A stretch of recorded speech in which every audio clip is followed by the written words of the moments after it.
나라 살림을 관리하는 재정경제부, 그리고 과감한 재정 투입이 필요하다는 대통령. 재정 건전성과 경기 부양은 딱 잘라 어느 쪽만 옳다 할 수는 없을 것 같습니다. 정부 내 이견이 있는 건 사실이고 대통령 입장이 반영될 가능성이 커 보입니다. 문재인 대통령은 국가 채무 비율에 관한 기존 기준에 집착할 때가 아니라는 입장입니다. 쉬어야 경제다, 더 쉬운 경제. 오늘 공부해볼 주제는 나라 빚, 국가 채무입니다. 정철진 평론가와 살펴보겠습니다. 안녕하십니까? 네, 안녕하십니까? 어서 오십시오. 네. 지난 국가재정전략회의에서였죠. 문재인 대통령하고 기재부의 입장이 국가 채무를 놓고 좀 갈렸어요. 네. 구체적으로 어땠습니까? 건전한 토론이었다라는 이제 반응들이 나오지만은 네. 그래도 나라 살림을 책임지고 있는 기획재정부의 수장이죠. 홍남기 경제부총리와 청와대, 이제 문재인 대통령과 조금은 이견이 있었다라는 네. 반응들이 나오고 있는데요. 이제 국가재정전략회의라는 게 뭐냐면 이제 앞으로 나라 살림을 어떻게 운용하겠습니까? 규모와 방향을 설정하는 건데 네. 그 와중에 홍남기 경제부총리가 역시 이번에도 국가 채무 비율 40%는 유지하면서 나라 살림을 운용하겠습니다. 네. 이런 입장을 전하니까 이제 문재인 대통령이 바로 반박을 한 거죠. 그래서 OECD 전체 국가 채무 비율이 GDP 대비, 국내 총생산 대비 100%가 더 넘는데 왜 우리나라만 40%로 해야 됩니까? 네. 그 근거가 무엇입니까? 라고 이제 되물으면서 이 이제 GDP 대비 국가 채무 40% 비율, 또 관리 재정 수지 마이너스 3% 유지 이런 것들에 연연하지 말아라. 네. 지금은 굉장히 시급한 때니까 좀 더 적극 확장 재정을 하라 이렇게 주문했다고 합니다. 빚을 예. 좀 더 내도 된다 이런 얘기죠. 그렇죠. 지출을 더 써서 네. 좀 짧게는 빚을 지더라도 일단은 공격적으로 나라 돈을 풀어라 뭐 이런 명령이었습니다. 예, 하나씩 짚어보겠습니다. 먼저 재정 상황이 어떤지부터 알아봐야 될 것 같아요. 뭐 시청자분들도 뉴스 많이 보셨겠지만은 작년, 재작년 뭐 최근 3, 4년간 나라 살림 굉장히 좋았습니다. 네. 이제 우리가 많이 따지는 게 통합 재정 수지라고 해서요. 뭐 우리 가계 수입 지출처럼 국가 전체 총 수입에서 총 지출을 뺀 것으로 일단은 평가를 받게 되는데요. 네. 예. 통합 재정 수지 2017년에는 당초 한 것보다 24조 원이나 이제 더 이제 수입이 들어왔던 거고요. 네. 예, 2018년에는 31조 원 넘게 이제 굉장히 좋았던 시절이죠. 네. 근데 올해 일단 예상이 1,000억 원 정도가 총 수입이 총 지출보다 좀 더 많아질 거라고 전망이 되고 있고 네. 지금 요번에 국가재정전략회의에서 나온 그런 예산안대로 뭐 벌써 이제 500조 원 시대 예산 나오지 않습니까? 네. 그렇다라고 한다면 2020년부터는 좀 통합재정 수지가 악화될 전망들이다. 이제 이런 것들이 나와서 아마도 저 부분을 놓고 기획재정부와 청와대의 입장이 좀 엇갈렸던 것 같습니다. 네, 통합재정수지. 그러니까 세수 걷는 것보다 쓰는 돈이 더 많아지는 해가 곧 이제 다가오는 거죠. 당장 내년부터죠. 네. 여기 보면은 이제 500억 더 쓰게 되는 거죠. 네. 네. 근데 국가 채무가 있고 국가 네. 부채가 또 따로 있어요. 그렇습니다. 이게 기사에 따라서 좀 혼용이 되고 있고요. 네. 뭐 어떤 통계에서는 1,700조 원이야 우리나라 빚이 또 네. 어때서는 뭐 600조 원이야 700조 원이라고 얘기를 하는데요. 더 큰 개념이 국가 부채입니다.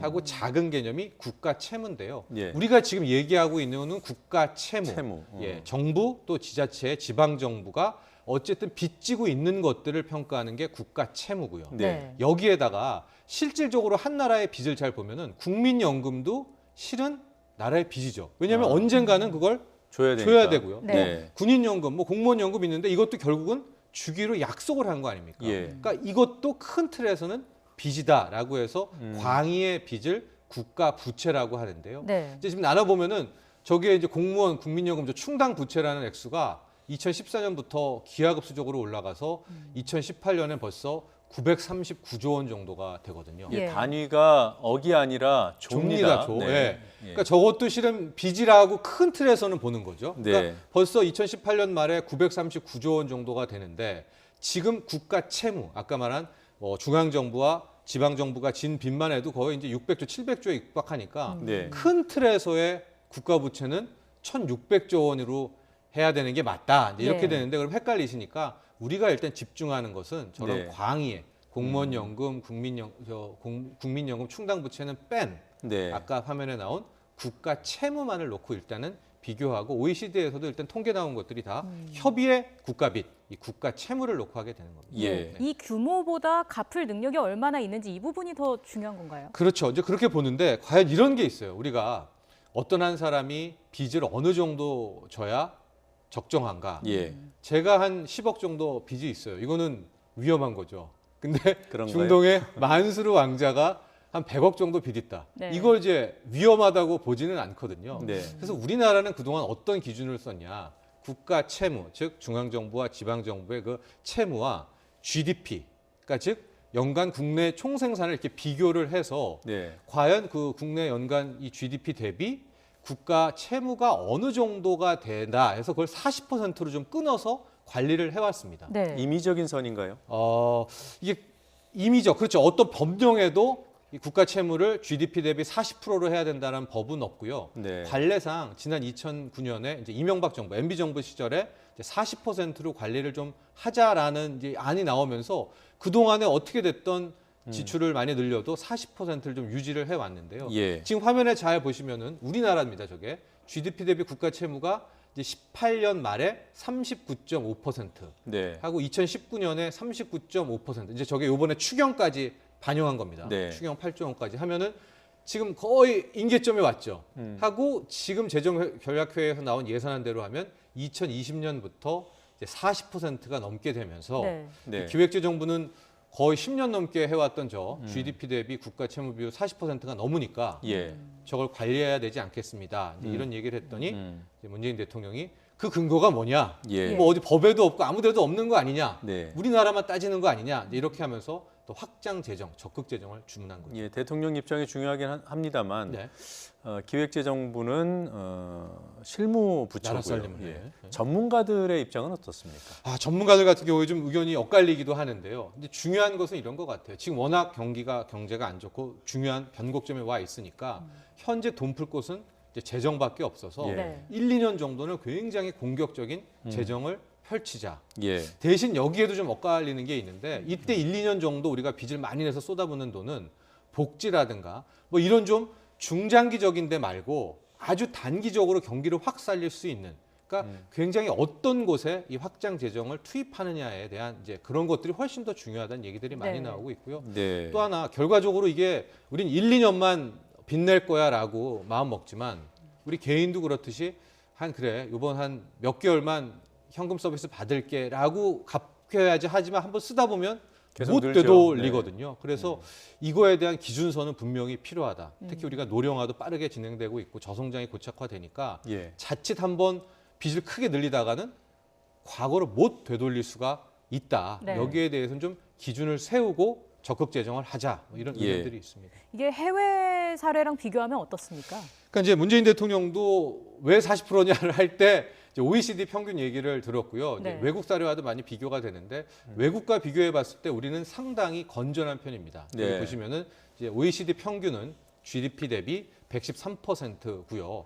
우리는 지금 한 40% 정도 수준을 이제 유지하고 있지 않습니까? 네. 우리가 뭐 네. 연간 GDP가 한 1,200조 원 뭐 된다고 하니까 일본 같은 경우에는 220% 거의 3배가 넘는 프랑스, 영국, 미국도 지금 100%가 넘습니다. 그러니까 예. 한 해에 국내 총생산보다도 국가 채무가 더 지금 빚이 많은 예. 그런 상황이거든요. 독일도 건전하던 독일도 이제 76%. 근데 이제 저걸 보면은 우리나라가 건전한데 저기에 대한 또 반론도 있어요. 이제 가령 저기 보면 미국 같은 경우는 예. 세계 기축 통화인 달러를 발권하는 나라잖아요. 네. 그러니까 빚이 있어도 일단 달러를 발권해 가지고 메울 수 있는 여력이 있다라는 것이고 항상 보면 그 국가 채무의 1순위를 꼽히는 일본도 조금 특징적인 게 뭐냐면은 저 채무라는 게 다 일본 국민, 네. 자국 국민들한테 진 빚입니다. 아. 그러니까 일본은 대내적으로는 빚쟁이지만 대외적으로 그러니까 외국으로 보면 순채권국이에요.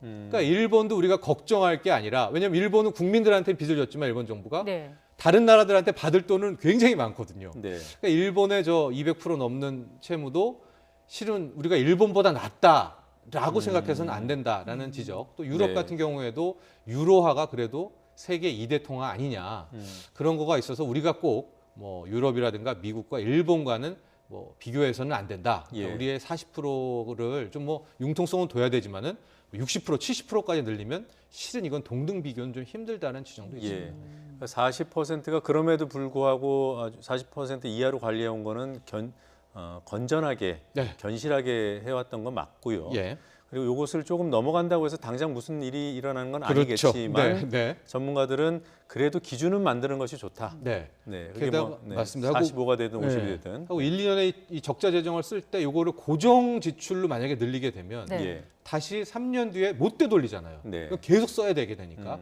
그래서 어디에 투입할 것인지에 대해서는 좀 더 명확하게 좀 해야 된다. 그게 더 이런 중요할 지적이- 수 있겠군요. 그렇습니다. 네. 그 관리 재정 수지 같은 경우는 어떻습니까? 그러니까 이게 좀 어려운 개념이기도 하고요. 예. 이제 문재인 대통령도 관리 재정 수지 마이너스 3% 일단은 연연하지 말아라 이렇게 얘기가 됐는데요. 네. 이 관리 재정 수지라는 것은 뭐냐면 아까 말씀드린 이제 통합 재정 수지라는 게 예. 있고요. 우리가 이제 기금을 운용하잖아요. 네. 국민연금도 운용하고 거기에 기금 운용에 따른 수지가 있습니다. 네. 그래서 통합 재정 수지에서 저 기금 운용 수지를 뺀 거, 그 액수와 GDP를 또 비교를 하는 거예요. 예. 그래서 아무리 좀 우리가 막 지출을 많이 하고 적극 재정을 해도 그게 저 통합 재정에서 기금 운용 수지 뺀 그 액수가 GDP 대비 마이너스 3% 이상 더 크게 악화되면은 안 된다라는 게 이제 관리 재정 수지 관리의 포인트가 되는 거죠. 통상 그 기금 운용 수지의 적자가 워낙 크기 때문에 네. 통합 재정 수지에에서 조금 많이 흑자를 내도 내죠. 예. 기금 운용 수지가 다 까먹는다는 얘기죠. 그렇죠. 그러니까 그걸 지키려면은 지출을 못 하겠죠. 네. 예. 더 아껴야 되니까. 예. 근데 그런 것도 일단은 연연하지 말라라는 건데요. 지금 우리의 재정 건전성을 보면은 2018년에 관리 재정 수지는 마이너스 0.6%. 네. 예. 상당히 잘 관리가 되고 그러네요. 있어요. 네. 예. 하고 2019년 올해도 실은 마이너스 2.3%. 그런데 2022년으로 가게 될 경우에는 일단은 이제 그 문제 저 마이너스 3%는 지금 유럽도 많이 적용하고 있는 기준이거든요. 아, 저건 기준이 있군요. 예, 네. 그렇습니다. 그래서 마이너스 3%이기 때문에 기획재정부 입장에서는 저 마이너스 3%도 좀 지키려는 노력을 좀 하고는 있죠. 예. 그 사이에 좀 지킬 수 있는 상황이 됐으면 좋겠습니다. 베스트 시나리오는 적극 재정을 펴서 2020년, 21년에 확 경기가 살아나면 되는 거죠. 예, 살아나면 것이 최선의 현재로서 우리가 바랄 만한 시나리오입니다. 예. 지금 보면은 경제 성장률 전망치도 좀 낮아졌습니다. 어떻게 봐야 그렇습니다. 될까요? 오늘 같은 경우에 이제 KDI가 결과적으로 또 한 번 하향 조정을 해서 2.4%로 이제 낮추게 됐고요. 네. 네. 지금 뭐 경우에 따라서는 1% 후반을 전망하는 이제 외국계 증권사도 나오고 있는 그런 상황인데 이제 IMF도 그렇고 뭐 OECD도 그렇고 계속해서 우리 한국 경제, 한국 정부에 권고하는 것은 현재 돈 쓸 곳은 돈 쓸 수 있는 데는 정부밖에 없기 때문에 재정밖에 예, 없다. 과감한 재정을 쓰라는 이제 권고 사안들을 계속하고 있기 때문에 예. 결과적으로 아마 문재인 대통령과 청와대도 이제 이 조언에 따라서 좀 과감한 재정을 투입하려고 하는 것이고 아마 이 논란이 지난번 있었던 국가재정전략회의에서도 이제 기재부와의 기획재정부와의 예. 어떤 좀 불협화음 이런 모습으로 비춰준 것 같은데요. 네.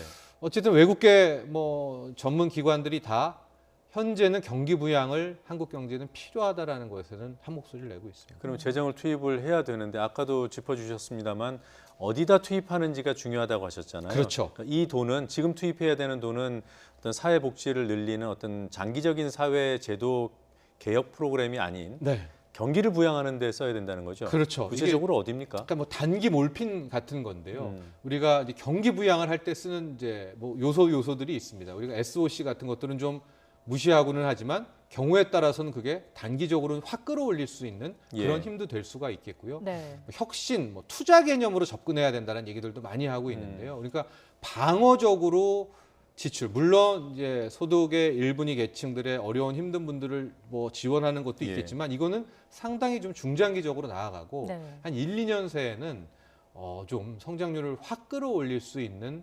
분야라든가 사업에 인위적으로 필요한 경기 부양이 좀 있어야 되지 않을까라는 조언들이 많이 나오고 있고 예, 그게 토건이라도 해야 된다는 의견이 있나요? 그렇죠. 왜냐하면 그래야지만 이게 이 투입한 게 빚을 발하지 이것도 중장기적으로 계속 간다면 자칫 이게 빚이라는 게 네. 임계점을 넘었을 때 좀 확 커질 수가 있는 거거든요. 네. 그래서 이번에 미세먼지 추경이기도 하지만 미세먼지 추경보다는 더 경기 부양 추경 쪽으로 아예 몰아쳐서 가서 단기 성과를 한번 내보는 쪽에 도전은 네. 어떨까라는 것이고 또 하나가 증세 없는 복지, 증세 없는 확장 재정은 실은 또 없습니다. 그러니까 새 입에 대해서도 고민을 해봐야 되고요. 네. 이번 재정전략회의 세션 3를 보니까 재정 혁신이 또 논의였어요. 이게 뭐냐? 지금 비효율적이라는 거예요. 우리 잘 재정이. 쓰자. 네, 네. 잘 쓰자. 좀 아껴 쓰고 돈 안 나갈 때 안 나갈 때 좀 고르자. 이런 노력들이 함께 어우러져야 됩니다. 예, 알겠습니다. 자, 오늘 더 쉬운 경제 여기까지 듣겠습니다. 고맙습니다. 고맙습니다.